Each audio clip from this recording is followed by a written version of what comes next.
علیکم وعلیکم السلام۔ پیارے آقا، خاکسار کا نام محمد احسان آصف، میں درجہ ثالثہ کا طالب علم ہوں۔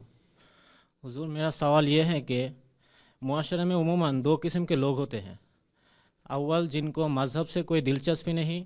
دوم، جن کو دلچسپی تو ہے لیکن وہ مذہبی شدت پسند ہے۔ حضور، ہم ان لوگوں کو کیسے تبلیغ کر سکتے ہیں؟ مذہب سے جن کو دلچسپی نہیں وہ مادیت پرست ہو چکے۔ آج کل دنیا میں بڑی تعداد جو ہے اس کو مذہب سے دلچسپی نہیں رہی، اور اس میں سے بھی ایک دنیا کے جو یورپین ممالک ہیں یا دوسرے مذاہب کے لوگ ہیں، مسلمانوں میں اظہار کم ہے لیکن عملاً ان کا بھی یہی حال ہے۔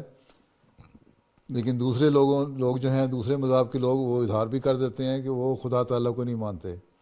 اس لیے دہریت زیادہ پھیل رہی ہے، دہریوں کی تعداد بڑھ رہی ہے دنیا میں۔ دوسرے رہ گئے مسلمان، وہ لوگ جو اپنے آپ کو مذہبی کہلاتے ہیں، یا عیسائی وہ لوگ جو اپنے آپ کو مذہبی کہلاتے ہیں لیکن مذہب سے دلچسپی نہیں ہے، کیونکہ مذہبی تعلیم سے دلچسپی نہیں ہے، وہ اور مادیت میں ڈوبے ہوئے ہیں، اور دنیا داری ان پر غالب آ گئی ہے۔ اور یہی آخری زمانے کی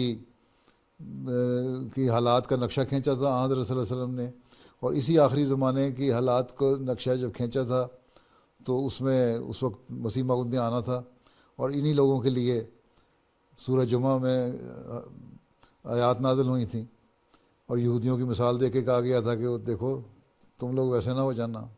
اور آخری جو 3 آیات ہیں سورہ جمعہ کی، آخری رکوع کی جو 3 آیات ہیں، اس میں یہی بنایا ہے کہ چھوڑ دیتے ہیں، دنیا داری میں پڑے ہوئے ہیں اور نمازیں اور عبادتیں چھوڑ کے بیٹھے ہوئے ہیں۔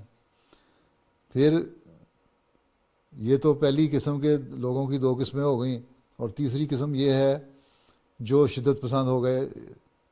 اب شدت پسندی بھی جو تھی حضرت مسیح علیہ السلام کی آمد سے پہلے، تو مسلمان اسلام کو بھول چکے تھے، اسی لیے عیسائیوں نے یہاں آ کے پاکستان کی جو سب کانٹیننٹ ہے، بنگلہ دیش، ہندوستان اور پاکستان، اس میں تبلیغ کی، اور 30 لاکھ مسلمانوں کو عیسائی بنا لیا۔ بڑے بڑے پادری مسلمان مولوی جو تھے وہ عیسائی ہو گئے، کیونکہ اسلامی تعلیم نہیں تھی۔ حضرت مسیح علیہ السلام نے آ کے ان کو تھوڑا سا ابھارا۔ اب حضرت مسیح موعود کی مخالفت میں جب یہ اٹھے تو پھر انہوں نے ایک لہر اسلام کے حق میں تو پیدا کر لی اپنے اندر ایک طبقے میں، لیکن ساتھ ہی شدت پسندی بھی پیدا کر لی۔ حضرت مسیح علیہ السلام یہی فرماتے ہیں کہ ان لوگوں کے جو مولوی جو مخالفین ہیں، ان میں بھی اسلام میری مخالفت کی وجہ سے آیا ہے، ان میں پہلے کوئی نہیں تھا، اسلام بھول چکے تھے یہ۔ اب ان شدت پسندوں کو ہمیں بتانا ہے کہ اسلام کی اصل خوبصورت تعلیم کیا ہے، اور یہی حضرت مسیح علیہ السلام نے فرمایا کہ یہی چیزیں ہمیں ساروں کو بتانی چاہیے، کہ اور یہی مقصد 2 ہیں میری آمد اور بعثت کے مقصد، کہ ایک یہ ہے کہ بندے کو خدا کے قریب لانا، اس کو عبادت کرنے والا اور اللہ تعالیٰ کے حق ادا کرنے والا بنانا۔ یہ ان لوگوں کے لیے بھی ہے جو دہریت کی طرف مائل ہیں، اور ان لوگوں کے لیے بھی جو ہے دنیا پرستی کی طرف چلے گئے لیکن اپنے آپ کو مذہبی کہتے ہیں۔ اور تیسرے، بندے کو بندے کے حقوق ادا کرنے والا بنانا، یہ ان لوگوں کے لیے بھی ہے، یہ تینوں کیٹیگریز کے لیے ہے۔ دہریت والوں کو بھی بتانا کہ خدا تعالیٰ کے حقوق کیا ہیں، بندوں کے حقوق کیا ہیں۔ جو مذہب کو ماننے والے ہیں لیکن عمل نہیں کرتے، ان کو بھی بتانا کہ اللہ تعالیٰ کی عبادت کے بعد دوسرا فرض ایک دوسرے کے حق ادا کرنا، یہ اللہ تعالیٰ کا حکم ہے، قرآن کریم سے بھرا پڑا ہے اس تعلیم سے۔ تیسرے، وہ لوگ جو شدت پسند ہیں، ان کو بتانا کہ شدت پسندی اسلام کی تعلیم نہیں ہے۔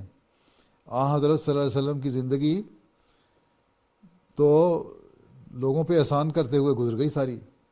حضرت صلی اللہ علیہ وسلم کو تو قرآن کریم نے اللہ تعالیٰ نے رحمت للعالمین فرمایا۔ جب رحمت للعالمین ہے تو تم لوگ تو لوگوں کے لیے زحمت بن رہے ہو۔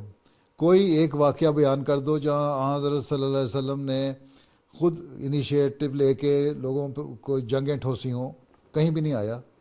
قرآن کریم میں جہاں جنگ کا حکم آیا، پہلی دفعہ جنگ کرنے کا، سورۃ الحج میں، وہاں 40ویں 41ویں آیت ہے، وہاں یہی حکم آیا کہ دیکھو تمہیں اس لیے اذن دیا جاتا ہے، تمہیں اس لیے اجازت دی جاتی ہے کہ یہ لوگ اب حد سے بڑھ گئے ہیں، اور اگر یہ لوگ اور ان کے ہاتھوں کو روکنا ضروری ہے، بعضوں کو بعض کے ذریعے سے ہم روکتے ہیں، اگر ان کو اسی طرح جاری رہے یہ تو پھر نہ کوئی چرچ باقی رہے گا، نہ کوئی یہودیوں کا سیناگوگ باقی رہے گا، نہ کوئی ٹیمپل باقی رہے گا، نہ کوئی مسجد باقی رہے گی ہیں۔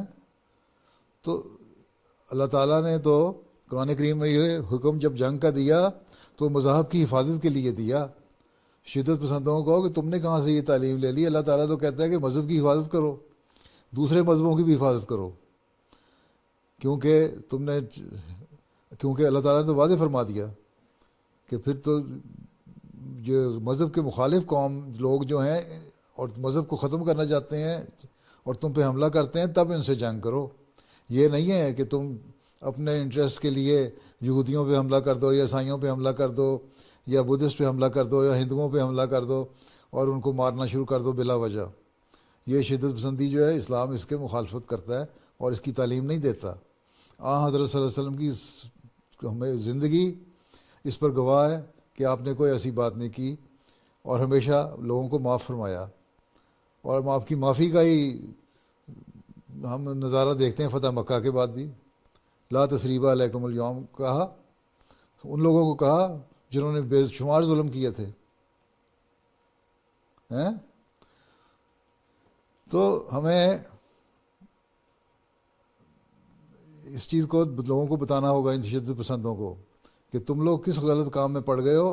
حضرت صلی اللہ علیہ وسلم کی تو تعلیم نہیں تھی، بعض شدت پسند نہیں سننا چاہتے، لیکن اس کے لیے ایک لمبا وقفہ چاہیے، تعلقات چاہیے، اپنے ذاتی تعلقات ان سے بنائیں، ان کے پاس بیٹھیں، ان کو قائل کریں، پھر یہ سنیں گے۔ تو قرآن کریم سارا اس بارے میں بڑا پڑا ہے۔ حضرت صلی اللہ علیہ وسلم کی سنت، آپ کا اسوہ، آپ کا اٹھنا بیٹھنا، آپ کی زندگی کا ہر لمحہ اس بات کا گواہ ہے کہ آپ نے پیار، امن، محبت اور شانتی کی تعلیم دی ہے۔ ٹھیک ہے، یہ باتیں بتانی ہوں گی، ٹھیک۔